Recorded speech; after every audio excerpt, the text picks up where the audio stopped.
आज आपण मस्त नाश्त्यासाठी कोबीचे थालीपीठ केलेले आहेत। हे थालीपीठ खूपच खुसखुशीत लागतात। नमस्कार मैत्रिणींनो, स्वागत आहे तुमचं पुष्पा पाटील किचन मध्ये। आज आपल्याला खमंग खुसखुशीत असे थालीपीठ करायचे आहेत, तेही कोबीचे। असंही उन्हाळ्यामध्ये कोबी चवीला अशी छान लागत नाही आणि भाजी सुद्धा कोणाकोणाला आवडत नाही। असे जर आपण कोबीचे थालीपीठ केले ना तर सर्व अगदी आवडीने खातात। तुम्ही नाश्त्यामध्ये सुद्धा करू शकतात किंवा रात्रीच्या जेवणामध्ये सुद्धा करू शकतात।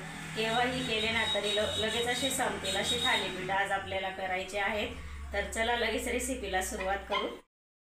थालीपीठ करण्यासाठी मी इथं कोबी घेतलेला आहे, गड्डा कोबी। तर गड्डा कधी बी बाजारातून घेताना असा जड लागला ना तोच गड्डा घ्यायचा। जर असा वजनाने हलका असला ना तो गड्डा घेतला तर तो आतमधून पोकळ असतो, तो घ्यायचा आणि छान असा जड बघून घ्यायचा। तर आता या गड्ड्याला आपण असं 2 भागामध्ये कापून घ्यायचं आहे।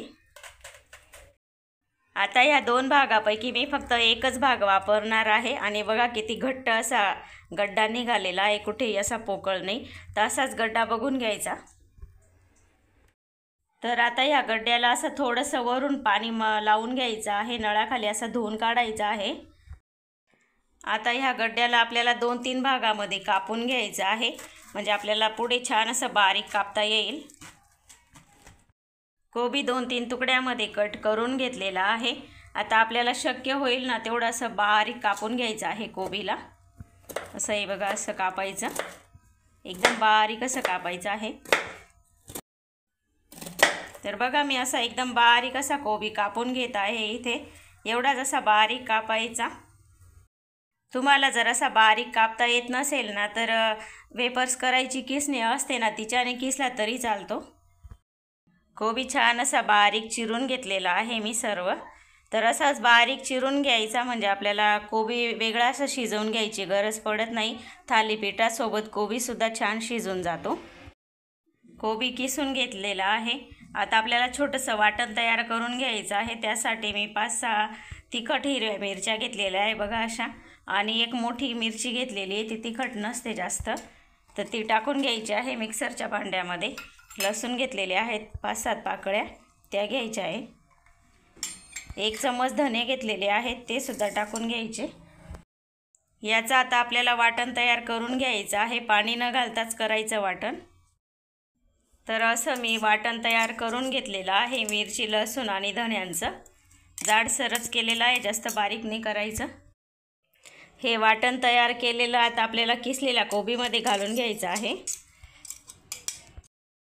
वाटण घालून घेतलेलं आहे, त्यासोबत आता तीळ घालून घ्यायची आहे। 1 चमच घेतलेली आहे मी तीळ, ही बाकीची पडली होती आधीच। ओवा घ्यायचा आहे, अर्धा चमच ओवा घेतलेला आहे, त्या टाकायच्या। 1 कांदा चिरून घेतलेला आहे मी, तो सुद्धा असा उभा कापून घेतलेला आहे, तर तो टाकून घेऊ आता कोबीमध्ये। कोथिंबीर घेतलेली आहे मी खूप सारी इथे, ती घालायची आहे। हळद घेतलेली आहे अर्धा चमच, ती घालायची। आता हे सर्व साहित्य आपल्याला मिक्स करून घ्यायचं आहे। व्यवस्थित असं मिक्स करून घेतलेलं आहे। आता आपल्याला काही याच्यामध्ये पीठ घालून घ्यायचे आहे। तर मी इथे अर्धी वाटी बाजरीचं पीठ घेतलेलं आहे, ते टाकून घ्यायचं। अर्धी वाटी ज्वारीचं पीठ आहे, ते टाकून घ्यायचं आहे। वाटी भरून मी इथे बेसन पीठ घेतलेलं आहे, त्या वाटींपेक्षा ही वाटी छोटी आहे म्हणून भरून घेतलेली आहे। बेसन पीठ घातल्याने थालीपीठ एकदम खुसखुशीत येतात, त्याच्यासाठी बेसन पीठ घालायचंच। गव्हाचं पीठ घेतलेलं आहे मी 1 वाटी, ही वाटी जरा मोठी आहे, तर थोडंसं उरवणार आहे मी हे गव्हाचं पीठ, लागलं तर अजून टाकू आपण। चवीनुसार मीठ घालून घ्यायचं आहे। आता हे पीठ आणि कोबी आपल्याला व्यवस्थित असं मिक्स करून घ्यायचं आहे। व्यवस्थित असं मिक्स करून घेतलेलं आहे। आता थोडं थोडं पाणी घालून आपल्याला हे सर्व असं मिक्स करून घ्यायचं आहे, म्हणजे भिजवून घ्यायचं आहे पीठ। थोडं थोडं पाणी टाकून मी असं व्यवस्थित पीठ हे भिजवून घेत आहे। तर असं मी थोडं थोडं पाणी टाकून व्यवस्थित असं पीठ मळून घेतलेलं आहे। आणि बघा असं थोडंसं सैलसर ठेवायचं, म्हणजे आपल्याला थालीपीठ व्यवस्थित असे थापता येतील। जास्त पातळ पण करायचं नाही याच्यापेक्षा। हे पीठ भिजवल्यानंतर जास्त वेळ ठेवायचं नाही. जास्त वेळ जर ठेवलं ना तर जास्त पातळ होतं आणि थालीपीठ मग आपले व्यवस्थित थापता येत नाही. तर आता मी थालीपीठ थापण्यासाठी एक डिश घेत आहे. डिशऐवजी तुम्ही ना पोळपाटसुद्धा घेऊ शकता. आणि त्या पोळपाटावर आता एक फडकं टाकून घ्यायचं आहे आपल्याला. तर मी इथे डिश घेतलेली आहे. तर डिशवरच मी इथे रुमाल टाकून घेतलेला आहे घडी करून व्यवस्थित, आणि रुमाल ओला करून घेतलेला आहे. पण जरी रुमाल ओला घेतलेला असला तरी आपल्याला थोडंसं पाणी टाकून घ्यायचं आहे, म्हणजे थालीपीठ टाकताना सहज निघेल. तर आता आपल्याला इथून एक गोळा घ्यायचा आहे. आपल्याला जेवढं म्हणजे थालीपीठ लहान मोठं करायचं आहे त्या साईजचा एक गोळा घ्यायचा आणि व्यवस्थित असं थापून घ्यायचं आहे. थोडंसं थापताना हात ओला करायचा पाण्याने.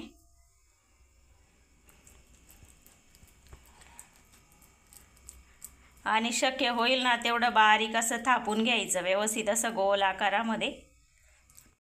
तर व्यवस्थित असं मी थालीपीठ थापून घेतलेलं आहे. शक्य होईल तेवढं गोल आकार द्यायचा प्रयत्न केलेला आहे. आता आपण छिद्रे करून घ्यायचे त्याच्यामध्ये, म्हणजे आपण तेल सोडतो ना तर व्यवस्थित असं खालची बाजूसुद्धा पसरली जाते. छिद्र्यांमध्ये तेल सोडायचं. थालीपीठ थापायच्या आधी मी इथे तवा ठेवलेला होता गरम करायला. गरम झालेला आहे व्यवस्थित. आता तेल टाकून घेऊ थोडंसं असं.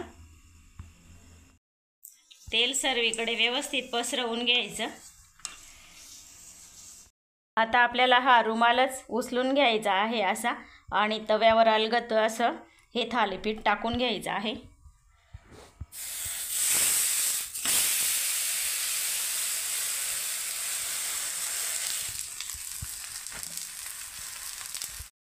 आता हे जे छिद्रे आहेत ना याच्यामध्ये आपल्याला थोडं थोडं तेल टाकून घ्यायचं आहे.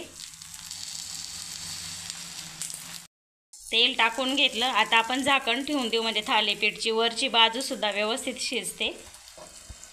तर एक अर्धा मिनिटासाठीच फक्त आपल्याला झाकण ठेवायचं आहे आणि गॅस मीडियम ठेवायचा, म्हणजे छान असं शिजून जातं आतमध्ये सुद्धा.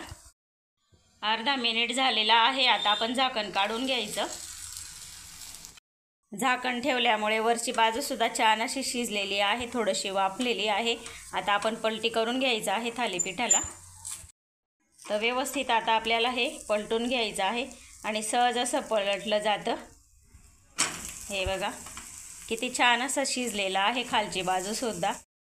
मीडियम गॅस केल्यामुळे बघा एकदम असं छान असं शिजलेलं आहे, जळलेलं नाही. जर मोठा गॅस केला ना तर म्हणजे असं थालीपीठ जळतं आणि आतमध्ये कच्चं राहतं. त्याच्यासाठी आपण मीडियम गॅस करायचा आणि एकदम कमीसुद्धा नाही ठेवायचा. कमी जर केला ना तर थालीपीठ वातड होतं.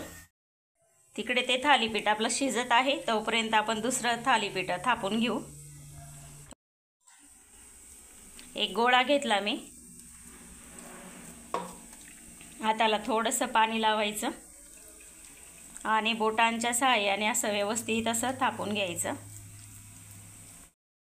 थालीपीठ व्यवस्थित असं थापून घेतलं बघा. आता आपण पहिल्यासारखीच्याला सुद्धा छिद्रे करून घ्यायचं आहे. आपण थालीपीठ थापून घेतलं तेवढ्या वेळात हे सुद्धा छान असं आपलं थालीपीठ शिजून झालेलं आहे. आता एक आपण जाळीवर काढून घेऊ. जाळीवर टिश्यू पेपर ठेवलेला आहे, म्हणजे जो घाम निघेल ना या थालीपीठमधून तो त्याच्यातच जिरेल.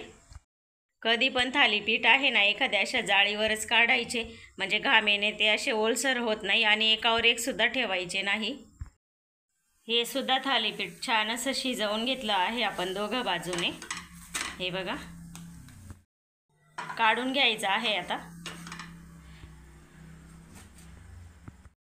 तयार आहेत आपले मस्त असे खमंग खुसखुशीत असे कोबीचे थालीपीठ. हे तुम्ही दह्यासोबत खाऊ शकतात, खोबऱ्याच्या चटणीसोबत खाऊ शकतात, शेंगदाण्याची चटणी, शेजवान चटणी, अशा कशाही सोबत खा, एकदम भारीच असे लागतात. तर मी इथे दही आणि कैरीची चटणी घेतलेली आहे, तर त्याच्यासोबत खाणार आहे आम्ही. ही कैरीची चटणी घरीच बनवलेली आहे. याचीसुद्धा रेसिपी टाकलेली आहे डिस्क्रिप्शनमध्ये, याची लिंक राहील. तुम्हाला ही रेसिपी आवडली असेल तर लाईक करा, शेअर करा, सबस्क्राईब करायला विसरू नका. धन्यवाद.